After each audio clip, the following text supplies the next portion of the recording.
বুটারের কাছে বুটা মানব, সুদকুর গুসকুর মদকুর গাঞ্জাকুর রে দিবার লাগে, যার আকিদা খারাপ তারে দিবার লাগে না, যার আকিদা সহি।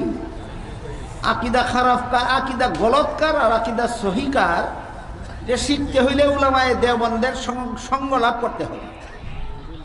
এই উপমহাদেশে সহি আলামত আর সহি আকিদা আর ভুল আকিদার সীমারেখা সংরক্ষণ করেছেন সর্বযুগে উলামায়ে দেওবন্দ।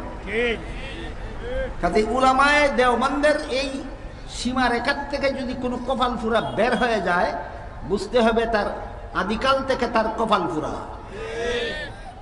উলামায়ে দেওবন্দ শুরুকাল থেকে উপমহাদেশ ভারত, বাংলাদেশ, ইন্ডিয়া, এই তিন দেশের, বিশেষত তিন দেশের মুসলমানদের আকিদা কিভাবে শুদ্ধ হয় আর কিভাবে ভ্রান্ত হয় এর সুস্পষ্ট বিবরণ দিয়া সর্বস্তরের মুসলমানের সহি আকিদা